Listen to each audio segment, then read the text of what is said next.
Sometimes you just know you're born to do something, and you'll break whatever rules you need to in order to do it. Zach Milligan was a daredevil who broke the rules of mountain climbing, completing some pretty wild, hair-raising stunts, as you're about to see.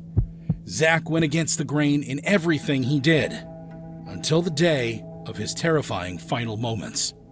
From when he got his calling to climb at the age of 18 to living in a series of caves for 13 years, his raw drive and passion helped him become a world-class climber and incredible alpine skier.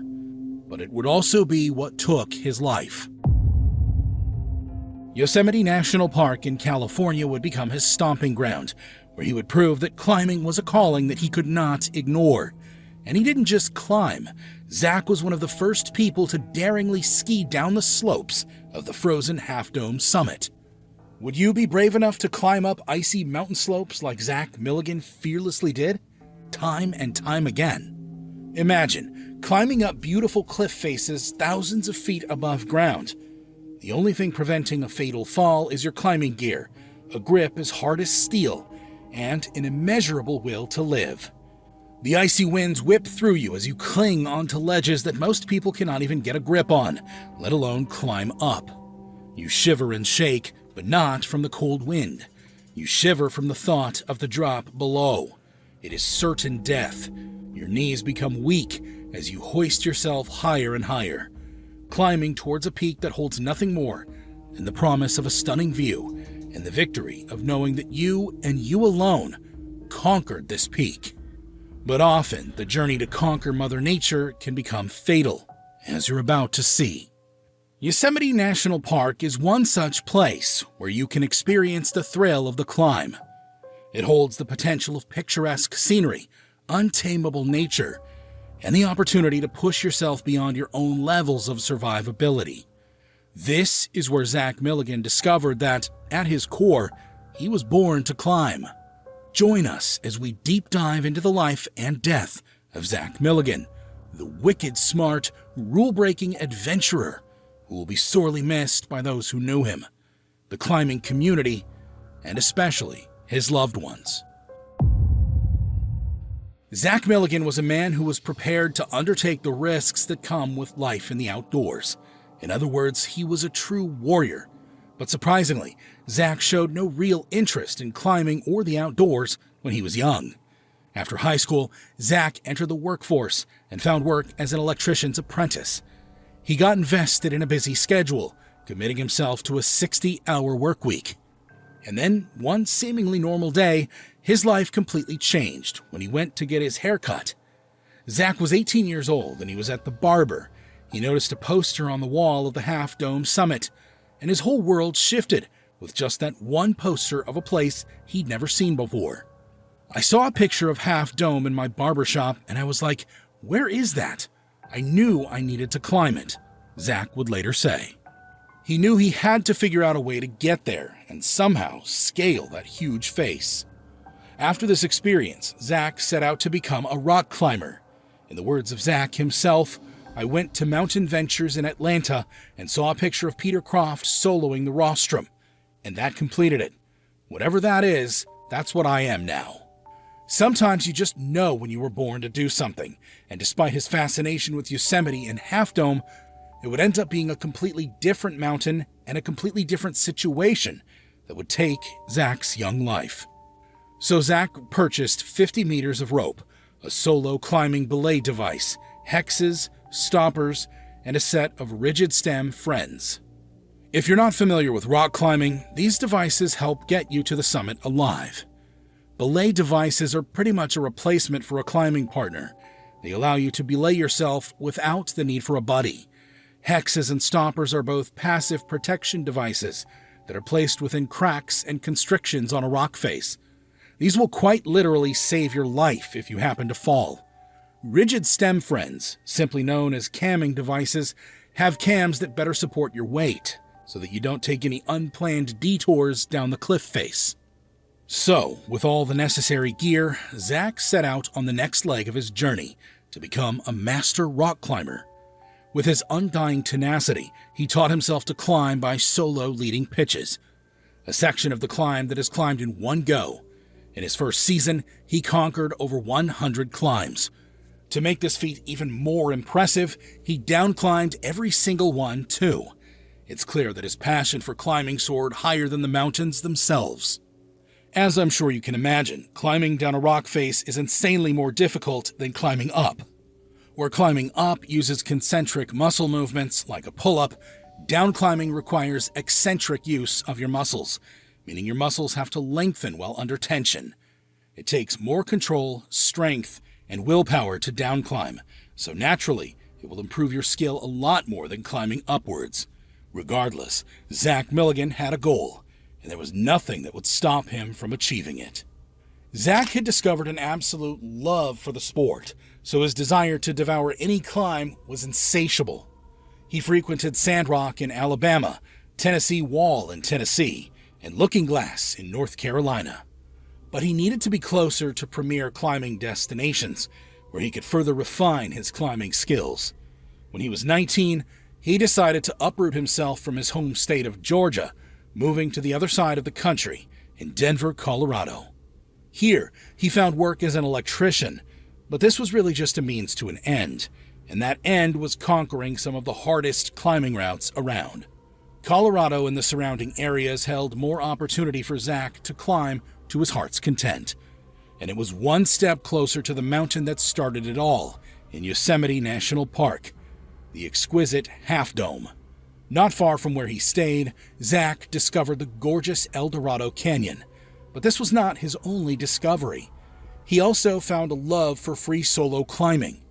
Free solo climbing is the most extreme version of mountain climbing, where climbers defy death itself by ascending cliff faces with nothing but their own strength and bravery, plus some chalk so their sweaty fingers don't lead them to an early grave.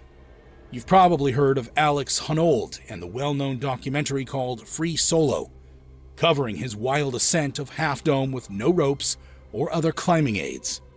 Only a tiny percentage of climbers free solo climb, as one mistake could mean death or serious injury.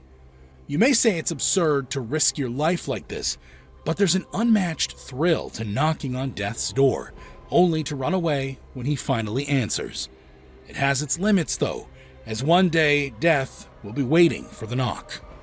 And Zach continued to push his luck. If you thought climbing without ropes was crazy, Zach took it a step further by on-site soloing, which means he did the route without any previous knowledge or planning. He on-site soloed the 5.7 Bastille Crack and the 5.7 Osiris in Lumpy Ridge. Bastille Crack required him to use techniques he was used to, like jamming hands and utilizing finger cracks when the gaps were too small to jam a full hand in. However, Osiris proved to be a stronger beast to tackle. As Zach put it, it had off-widths on it, and that was my first taste of wide climbing. Soloing that's when I learned I could keep it together and was not afraid of heights. It was at this point Zach realized he had the courage to climb without the use of supports, yet he still wanted more of a challenge. His desire to overcome the impossible truly had no limits. If you're not yet familiar with climbing rating systems, climbers in America use the Yosemite decimal system. A Class 1 trail would be a flat trail that you happily hike along, whereas anything starting with a 5 indicates a cliff face that needs to be climbed. A 5.1 to 5.4 is an easier climb that beginners could tackle. Once you start to go above 5.5, up to 5.15, things get a little tougher, and this is only recommended for intermediate to master climbers, respectively. Then you have the WI grading system. This refers to ice climbs that change over the seasons. WI1 is the easiest, with WI8 being the toughest there is. Why should you know about the winter grading system? Because ice climbing would turn out to be Zach's next big challenge, and ultimately, his downfall. Zach went back to Atlanta, Georgia in 1999 to visit his old friend and owner of Mountain Ventures, Doug Peterson. He inquired about ice climbing, and knowing about Zach's fortitude and fearlessness on the rock, Doug was happy to provide him with his personal tools and crampons for extra grip on slippery terrain. That very same day, Zach hopped into his sedan and drove to North Carolina to try his hand at climbing ice. He was immediately hooked. The next day, he drove back to Mountain Ventures, bought a full ice climbing set, and drove to Silverton, Colorado, home to world-class ice climbing routes. In that first week of climbing, he free-soloed the 1,200-foot WI-4 Stairway to Heaven, earning him the nickname Georgia Ice. Once he tried ice climbing, Zach said, "I knew this was for me." What makes a man free-solo dangerous climbs like this? Is it a sense of rebelliousness? Or is it just for the thrill of living life right on the literal and metaphoric edge? Some say the closer you can get to death, the greater appreciation you have for life. Climbing guide and climbing partner to Zach, Aaron Jones, said, "He's the only person I know who gets worse when on a rope." They spent the winters of 2006 and 2007 living in Yosemite's caves. Jones said Zach looked like he was going to shake himself off the pitch, even though he was on the same terrain that he'd free solo. According to Zach, it was like a moving meditation. He does it because you feel like you're in contact with God. It makes me feel like I'm in a magical place. His motivation clearly came from a holistic place. But do you think this sort of extreme sport is worth the risk? Zach Milligan was definitely a contrarian who went against the grain. He didn't like having photos taken of him, and for many years, he did not want his climbing and skiing exploits documented in the media. Some found Zach to be socially awkward, and he would often offend people just by opening his mouth. Climbers that didn't know him too well gave him the nickname Hater Zach.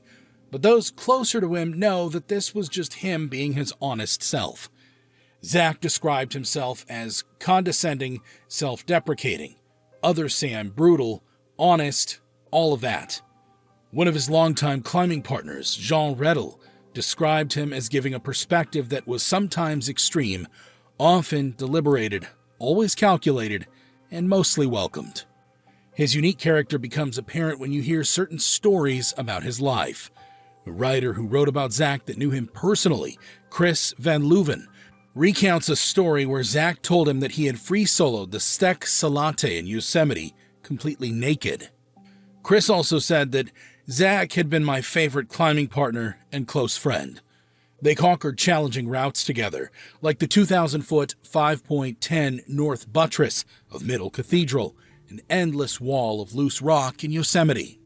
They also climbed Killa Bees, a multi-pitch 5.12, also situated in Yosemite Valley. And then there's the story of how he lived in different caves throughout the Yosemite Valley for 13 years. After free-soloing the 1,200-foot WI-4 Stairway to Heaven in 1999 and discovering his love for ice climbing and putting it into action in Colorado, Zach continued west to Yosemite. It was in the middle of the heat of summer, and Zach was there alone, so he did what he did best and continued climbing. He happily ventured up routes that he didn't even know the names of yet, and spent his time camping out in the boulders and cooking simple meals on a camping stove. He decided to get a job in the area so he could make money to keep pursuing his passion. It was at the lavish Ahwahnee Hotel situated in Yosemite. However, this job didn't last long. Zach showed up to work late, drank on the job, and eventually got fired. He even threw a jar of powdered dish soap at his manager. The note on his termination letter read, "Fastest dishwasher I've ever seen, but worst employee ever. Do not rehire." This led him to become the custodian for the Yosemite Park's cleaning service, Best Bet. According to him, he washed windows, installed, and cleaned carpets. But this was just a way to bide his time and make money in between soaring amongst the eagles on the park's numerous climbing routes. He made the wilds of Yosemite Park his home and lived in caves for the next 13 years. Each night, he would find a new spot so that he could evade the park rangers and take in more of the beautiful scenery, planning new routes up the insane cliffs that surrounded him. During this time in Yosemite, Zach amassed an unbelievable amount of climbing experience, going from an expert climber to a master who would seal his name in the halls of fame of Yosemite National Park history. After his stint in the wilds and some time living out of his car, Zach moved in with a friend for 3 years. It was also while living in Yosemite National Park that he would meet his future girlfriend, Kristen Anderson. She said that Zach is the most interesting person I've ever met. I fell in love with him the moment I met him in 2004, during my first summer in Yosemite. I credit Zach for showing me what I was capable of. He challenged me and pushed me past my perceived limits, and he made me a better climber. They only started dating in 2011, but Zach spent most of his later Yosemite years with her, living in a tiny house on the west side of the park. Some of his highlights include climbing the regular northwest face of Half Dome more than 20 times, which he also speed soloed in 2 hours and 37 minutes. When he ascended Yosemite's 1,680-foot WI-5 Widow's Tears route in 2016, he said it was trivial, but it was beautiful. It's an awesome climb. This goes to show his immense talent and his crazy, untamable nature, which was always searching for another challenge. And this doesn't just include climbing challenges and exploits. Zach made headlines around the world when he was part of a trio that skied all the way down Half Dome in the dead of winter. This was an insane feat that had never been done before, and they documented most of their descent. If you have ever been to Yosemite National Park, you will know that it is a sight to behold. With sheer cliff faces stretching thousands of feet high, the mountainous area is every climber and hiker's dream. The Half Dome summit is one of the mountains in this area that inspires a sense of awe and wonder in anyone who lays eyes on the behemoth beauty. This is the summit that started it all for Zach Milligan that day in the barbershop. It's a well-known summit named for its distinct shape. It has 3 smooth, rounded slopes that appear to have been sliced in half, creating a sheer cliff face that beckons with its silent siren call for expert climbers to test their mettle. Half Dome rises 4,737 feet above Yosemite Valley at an elevation of 8,844 feet above sea level. It's one of the most sought-after climbs for hikers and rock climbers alike. These imposing granite slabs are an appealing destination, and they are considered one of the premier destinations in the entire world for rock climbers. The easiest way up Half Dome is getting a permit and hiking with the help of cables. But where's the fun in that? The most thrilling way is straight up the cliff face. But for those of us without a death wish, Half Dome provides a different level of intensity. The last quarter mile of the impressive dome requires a permit, and you must climb up 400 feet along the cable route to reach the peak. This is not a summit you want to underestimate. On February 21st, 2021, Zach Milligan and his friend Jason Torlano made history as the first people to ever ski from the summit to the valley floor. What makes the journey down Half Dome even crazier is that it definitely isn't a ski descent. The gentlest slope is a 45 to 60 degree granite wall, where snow can barely even cling to it. Regardless, Jason Torlano, the man behind the insane project, convinced Zach and a cameraman, Eric Rasmussen, to join him on this daring adventure. To get to the bottom, the trio had to do more than just ski. It's known as ski mountaineering, a mixture of skiing, rappelling, and climbing in order to get down in one piece. It takes a lot of skill, patience, and either courage or stupidity. You choose. As Rasmussen said, it's never pretty. It's just a matter of getting down alive. Fortunately, the team was equipped to handle any challenges, and they made use of the once-in-a-season weather opportunity on that day in late February.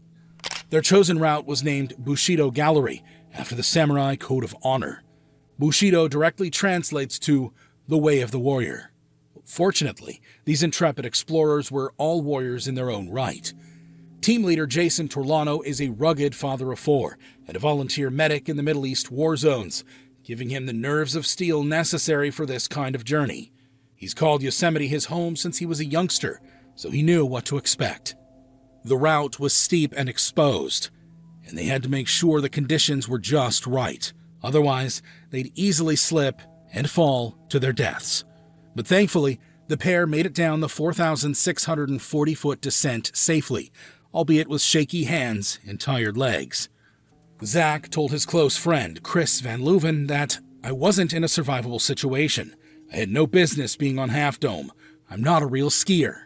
But thankfully, his grit pulled him through on this occasion. At the time of this major achievement, all his friends and family had no idea that Zach Milligan would be gone just under 2 years later. The last day of his adventurous journey started in the Alberta Rockies, on a climbing route known as the Polar Circus. Perched above the Icefields Parkway, the infamous Polar Circus route beckons to ice climbers seeking a true test of their skills. This multi-pitch climb reaches a dizzying height and demands a high level of technical prowess as it winds its way up the frozen face of Cirrus Mountain. Each pitch brings new challenges, from the initial gully walking to the harrowing final ascent of the Pencil, a 150-foot freestanding icicle rated at WI6. And as if that weren't enough, the ribbon section adds an extra layer of difficulty with its overhanging ice and treacherous voids. Only the most experienced climbers should dare attempt this frigid adventure, where the line between exhilaration and peril is razor thin. These hardy conditions made it the perfect climb for the likes of Zach Milligan. He began his final ascent on February 10, 2023. With freezing temperatures and snow-capped mountains all around him, Zach was in his element. Since the Rockies are immense avalanche territory, he likely came well prepared. But nothing can prepare you for a fall like the one Zach faced that day. Climbing the frozen face of the mountain comes with many challenges requiring ice picks, crampons, and gear that will keep you from sliding to an early grave. And the final pitch of this ascent is no joke. It is literally a freestanding icicle. But Zach, being the stubborn individual that he was, soldiered on. It was a Friday, and at the end of the day, park rangers started to become suspicious when they found Zach's empty, parked car still in the lot. A search team was assembled, as each second counts in freezing territory. Hypothermia can take 10 to 20 minutes to set in ice-cold temperatures like this, so for the Rangers, the race was on. However, their efforts would be in vain. At some point during the upper pitches of his ice climb, 42-year-old Zach Milligan fell to his demise. The foot search went on, but it would be a drone that would pinpoint his body the next day, confirming that the worst of everyone's fears were true. When you keep knocking on death's door, he is bound to eventually answer. Later that day, his sister, Martha Milligan Hart, confirmed the heartbreaking news on Facebook. She wrote, "He was a world-class climber, incredible alpine skier, gifted musician, and wicked smart. He could tell a wildly entertaining story and make almost anything funny. He will be missed more deeply than there are words." So what happened to this experienced renegade climber? Since no one was there to witness his fall, these are the facts that we know going into the climb. Polar Circus is known to have frequent avalanches, and although unconfirmed from reports I could find, we also know that Zach was more comfortable climbing without ropes than with them. He had already free-soloed several ice climbs, so it was likely this was another on his bucket list. According to an incident report from Parks Canada, he fell from one of the more difficult upper pitches on Polar Circus. Whether an avalanche caught him off guard or one of his icy holds surprisingly broke, we know that his final moments were spent doing what he loved, climbing in rugged, unforgivable terrain. Were his last thoughts of his family, his girlfriend, as he plunged downward? Was his mind quiet and his thoughts peaceful, since he often called climbing his meditation? His brother, Austin Milligan, confirmed there would be no autopsy, and his death was ruled as an accident. Everyone who knew him was absolutely devastated by this news. Zach was a straightforward, honest, hardworking individual, and an extremely dedicated athlete. He brought honesty and joy to all those around him, and he had a genuine soul that wanted nothing to do with attention. Kristen Anderson, his girlfriend that he started dating in 2011, recounts her most adored memories with Zach. She said he was a different person when they were climbing in the mountains, and her most cherished memories were from these times. "My favorite days with him were waking up at 3 a.m., running around on high Sierra ridges, and basking in the sun and wind. Outside of climbing, he offered unique perspectives on the world and was always the person I could talk to for hours." Say what you want about Zach Milligan. It's evident that he left an indelible mark on those around him, and he took the extreme sports of rock climbing and ice climbing to a whole new level. He eventually paid the ultimate price, but this doesn't take away from the warrior character that he had. But we all have our own perceptions of life. Would you push yourself to the limit like Zach did, living life on the edge? Let me know what you think in the comments.